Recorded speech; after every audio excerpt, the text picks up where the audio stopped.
The train screeched into the station, metal grinding, and a blast of wind rattled the platform. She stood pressed against the cold railing, fingers curling around the handle of a small, battered suitcase. The leather strap had frayed at the edges, and a deep scratch marred its surface, a scar she couldn't explain, not yet. Her eyes flicked across the crowd, not really seeing anyone but scanning, searching. A mother pulled her child away from the edge. A businessman muttered into a phone. The announcement drone hummed overhead, but she barely noticed. Her gaze lingered on a familiar black car parked across the lot. She didn't move, didn't breathe fully. Her hands shook, partly from the wind, partly from the memory that had settled like dust in her chest. The red scarf around her neck whipped against her cheek. She tugged it closer, wrapping herself in the sharp smell of wool and perfume, as if it could shield her from what had happened, or what she was about to do. She remembered the office, the way the fluorescent lights had hummed above her last day, the sudden quiet that fell after HR had said it. "We're letting you go." No reason. No explanación. Just the sterile click of the door closing behind her, leaving her with the echo of her own heartbeat. Her gaze dropped to the cracked watch on her wrist. The glass had spidered into tiny fractures, yet it still ticked stubborn. She liked to think it survived everything, and maybe it could teach her to survive too. A gust of wind tangled her hair across her face. She brushed it aside, revealing eyes that were searching, calculating, remembering. She wasn't just watching the crowd. She was observing them, learning. Every movement, every pause, every little gesture could be useful, could be leverage.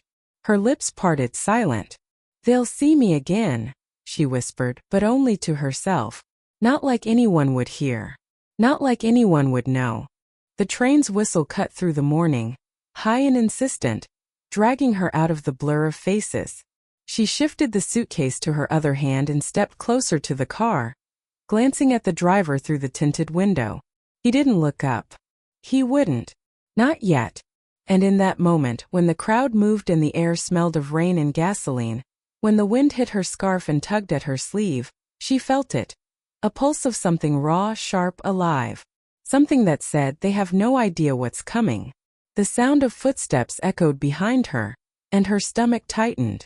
She didn't turn. Not yet. She walked alongside the black car, suitcase in hand, letting the wind tug at her red scarf as if testing her resolve. The driver's eyes never met hers, and the quiet felt deliberate, like he was letting her choose her next move. Or maybe just observing what she didn't yet understand about herself. A memory flickered. Her father, years ago, had handed her a worn suitcase almost identical to this one. "Carry it with care," he had said, voice rough but tender. "It holds more than clothes. It holds who you are, and who you'll become." She had laughed then, brushing the brown leather with a small hand. Now hers gripped the strap tighter, as if the bag itself could anchor her in a world that had tossed her aside. She scanned the station again. Families embraced, tears glimmering in the morning light. Children tugged at their parents' coats, laughter spilling into the air. And here she was, alone, the only sound the scrape of her shoes on the concrete, the rustle of her scarf, the faint tick of the cracked watch on her wrist. Financial worries gnawed at her, constant and quiet, reminding her that survival wasn't a choice, it was an obligation. Every job rejection, every closed door, had pushed her into corners she never wanted to know existed. Yet beneath the fear, a sharper pulse of determination grew. They had fired her without reason, dismissed her talent as if it were nothing. But she remembered the fire in her father's eyes, the way he said, "Never let someone else define your worth."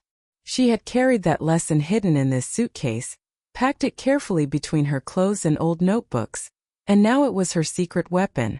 She noticed the stranger sitting on the bench a few meters away, the same black coat brushing against the cold steel. He didn't approach, didn't speak. He simply watched, an unreadable presence in the chaos. It unsettled her, how easily silence could feel heavy, and how keenly it could hold someone accountable without words. The train doors clanged, and a new wave of passengers spilled onto the platform.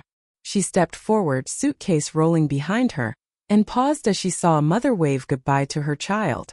A pang of envy, a flicker of longing, and then the red scarf tightened around her throat as if it were a shield. The driver's hand brushed the door handle. She stopped, hesitating, caught between the desire to move forward and the sudden inexplicable fear that someone important was still watching. Her eyes met his rearview mirror reflection for a split second. The corner of his mouth lifted in a brief, confused smile, or maybe it was just a trick of the light. Her heart skipped. She wasn't ready. The suitcase felt heavier, the scarred leather pressing against her palm like a reminder. And in that hesitation, suspended between what was behind her and what awaited ahead, the station seemed to hold its breath along with her. Rain began to fall in hesitant drops, speckling the platform and turning the concrete dark and reflective. She hugged her red scarf tighter, the wool damp against her cheek, and watched as the stranger shifted in his seat. His worn shoes, scuffed at the toes, soles thin, caught her eye first, a small signal of a life weathered quietly. Then a glimpse of a folded photo peeking from his wallet when he adjusted it. A child's smiling face, edges curling like old paper. A private fragment he carried openly yet shielded from the world. For a moment, she imagined the weight of it, the hidden pain of someone who, like her, had lost something that could never be returned. It felt uncanny seeing a shadow of herself in him. Invisible mirror, she thought, a reflection she hadn't expected, in someone she didn't yet know. Thunder rumbled over the city, low and rolling, vibrating through the station's steel beams. The wind tugged at her scarf, tangled her hair across her face. The suitcase, with its deep scratch and frayed strap, felt heavier with every step she took. Inside it, memories and intentions intertwined, threatening to spill out if she let herself linger too long. She wanted to leave, wanted to retreat into the certainty of solitude, where she controlled every step. And yet, something about the stranger made her pause. Maybe it was the way he sat, patient and silent, as if he knew the rhythm of waiting better than she did. Maybe it was the glint of recognition in his eyes. Was it pity? Understanding?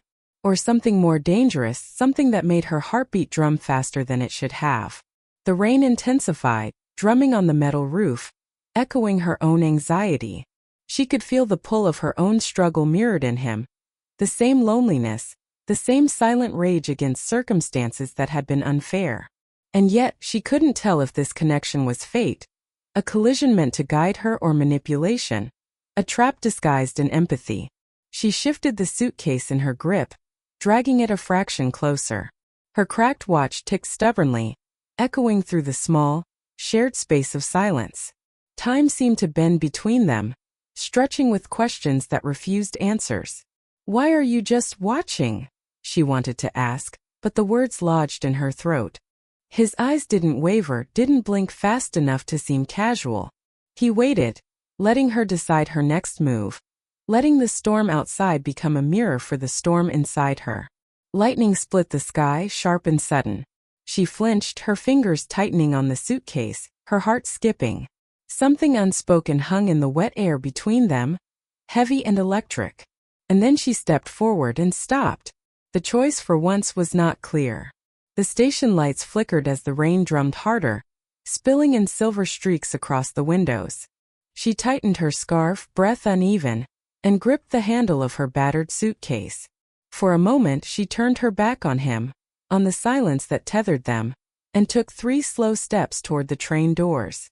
Each step felt like betrayal, like walking away from something unnamed but alive. Her chest burned. She stopped. The cracked watch on her wrist ticked louder in her ears, a stubborn reminder of time refusing to stop, even when she wanted it to. She looked down at the suitcase, her father's words echoing. "Carry it with care. It holds more than clothes." She turned her head just slightly and there he was, still sitting, still watching. This time, though, his hand rested casually against the suitcase handle she hadn't realized she'd let go of in her hesitation. The scarred leather looked different in his grasp, smaller, fragile, like it belonged not only to her story but to his as well. Their eyes met, and in the low hum of thunder, his voice finally broke the silence, rough but steady. "Some people carry more than just bags," he said. His thumb brushed the edge of the suitcase as if it were sacred. They carry silence. The words stung, almost too precise, as if he'd peeled open something she hadn't shown anyone. Around them, people whispered, glanced, judged in their quiet ways. A woman tugged her child closer, murmuring about strange people at stations. A man shook his head, lips pressed thin, his gaze sharp with dismissal. The world always seemed to find room for judgment, never for understanding. Her throat tightened. She reached out for the suitcase, but he didn't move right away. Instead, he tilted his head, eyes searching hers, not aggressive, not pleading, just knowing. The photo in his wallet flashed in her memory, the child's smile, the worn shoes, the patience. He was carrying something too, and suddenly she wasn't sure if she was afraid of it or drawn toward it. She tugged the suitcase free, holding it close now, pressing it against her chest as if to shield both of them. The scarf clung wet to her skin, the wool heavy with rain and unspoken words. The announcement overhead called for last boarding. A rush of passengers swept past her, brushing against her shoulders, throwing her off balance. She steadied herself, but not before their gazes locked one more time. Her lips parted, trembling with words that refused to form. She almost asked who he was. She almost told him she understood. But instead she turned halfway, suitcase in arms, heart in her throat, leaving the question alive between them, vibrating in the storm. And the silence followed her, heavier than any bag. The rain eased, but the air still carried the metallic scent of storms.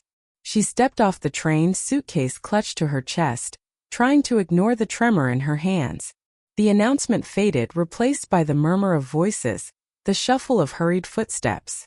She should have kept walking, should have left the silence behind. But something inside her pulled her gaze back. The stranger was no longer seated. He was standing now, coat damp, his hand slipping into his wallet again. She caught the flicker of that photo once more, the child's smile fading in a pocket worn thin. Then as he lifted his head, she saw something else. The embossed logo on the leather folder tucked beneath his arm. Her breath caught. The logo. She knew it instantly. The very company she had just applied to. Desperate and bruised from rejection. The company she had once given years of her life to before being dismissed without reason. And here he was, no ordinary man in the shadows. He was the one behind the door she'd been pounding on in vain. Her knees weakened. The suitcase strap dug into her palm as if reminding her not to drop it again. Carry it with care, her father's words echoed, looping back, louder now. Only this time the suitcase felt heavier, stranger. She remembered how the stranger's hand lingered on it, how his words had sliced her open. Some people carry more than just bags. They carry silence. And then it struck her. The way he'd touched the suitcase wasn't random. His gaze hadn't been on her. It had been on it. She lowered her eyes to the scarred leather. The scratch across its surface almost aligned with the crease in his photo. A thread pulled tight inside her. It wasn't just her suitcase. It had been his daughter's once. Her breath broke, a sharp inhale lost in the rush of passing commuters. Suddenly the bag in her arms wasn't just a vessel of her own survival. It was a vessel of his grief. And somehow, through fate or cruelty, it had landed with her. A tear slipped before she could stop it, hot against her cold cheek. She wiped it quickly, but he saw. His expression softened, just for a second, before retreating into something unreadable. She turned, gripping the suitcase as if it would split her apart. The cracked watch ticked like a countdown, louder than the rain outside. She was past the point of return now. Whatever lay ahead, she could no longer step back into anonymity. Her feet carried her forward, toward the glass doors of the building she thought she'd left behind forever. And as the doors hissed open, the silence between them followed her inside. The boardroom was too bright, too polished, the glass walls reflecting her own trembling figure back at her. She stood at the far end, suitcase on the table, red scarf damp and heavy across her shoulders. The cracked watch ticked steadily, as if mocking the silence that filled the room. Across from her he sat, not the stranger anymore, but the man with the power she had once begged for. The man who had quietly carried his grief like armor. For a long time neither spoke. Rain traced streaks down the glass behind him. The city blurred into gray. She remembered the first moment at the station, the crowd, the wind, her searching gaze. But now the roles had shifted. He was the one observing and she was the one being measured. "You carry it like it's yours," he said finally, nodding at the suitcase. His voice was calm, but there was a fracture underneath. She placed a trembling hand on the leather, the scar running across it like an old wound. "It is mine. Because I made it mine. Because I had nothing else left to hold." Her voice cracked, but she didn't look away. "But I know it wasn't always." His jaw tightened. He reached across the table, fingers brushing the surface of the suitcase with a tenderness that undid her. It was hers. His eyes flickered with a memory she would never touch. And now it's found its way back. The air pressed heavy between them, thick with loss and recognition. She felt her father's words return reshaped. "Carry it with care." Suddenly she understood. It wasn't about ownership. It was about carrying stories that outlived their owners. She pushed the suitcase toward him, every muscle in her body rebelling against the surrender. It was the one object tethering her to the past, to her father, to her fight. And yet she let it go. Her hands slipped back to her sides, empty. "I don't want it," he said softly. "Not anymore. I want someone who knows what it costs to carry silence, to turn it into something that speaks." His gaze held hers, unblinking. "That's why you're here. Not because you begged for a job, but because you remind me of what I lost, and what I need." It wasn't love. It wasn't mercy. It was recognition. He wasn't choosing her to save her. He was choosing her to save himself. The cracked watch ticked again, loud in the sterile room. She glanced at it, then at him. "Time doesn't heal," she whispered. "It only leaves marks." And with that, she knew her rebirth wasn't in what she gained, but in what she gave up. She walked out of the boardroom without the suitcase, without the shield she had clung to. The red scarf trailed behind her like a banner, catching the artificial wind of the air vents. Back in the station later that night, she paused by the railing where it had all begun.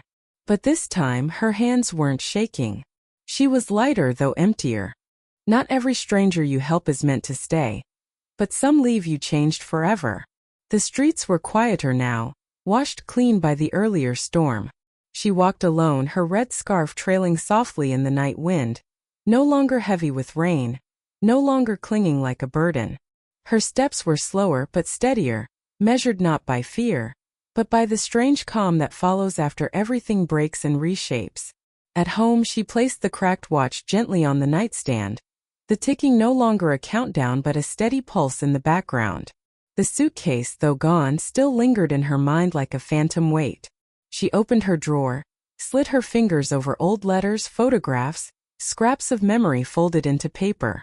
The absence of the suitcase left a space, but perhaps that space was its true gift. She sat by the window, watching the city lights blink like tired eyes. A whisper of her father's voice surfaced, worn but steady. "Carry it with care." She understood now. The care wasn't for the object, but for the life it represented, the resilience, the silent burdens people carry unseen. Somewhere in the reflection of the glass, she thought she saw him again. Coat dark, shoes worn, eyes patient. But when she blinked, it was only her own reflection, stronger than before. She smiled faintly, not out of joy but recognition. "Sometimes love is not romance," she murmured into the stillness. "It's recognition." The scarf shifted against her collarbone as though agreeing. She thought of him not as a stranger anymore but as a mirror. He hadn't stayed, nor had she. Yet in their crossing they had exchanged something that couldn't be returned. The suitcase was his, but the silence that belonged to both of them now, reshaped into something that could breathe. In the distance a train whistle echoed, sharp, fleeting. She leaned her forehead against the cool glass, eyes tracing the faint trail of steam curling above the rooftops. She didn't feel the same ache of loneliness anymore. What she felt was something deeper. The strange relief of being seen even once. She whispered it again to no one in particular. "Not every stranger you help is meant to stay, but some leave you changed forever." The night swallowed her words, carrying them down empty streets, into places where silence had its own language. And in that silence a question lingered, unresolved but alive. Is change a gift, or just another kind of loss?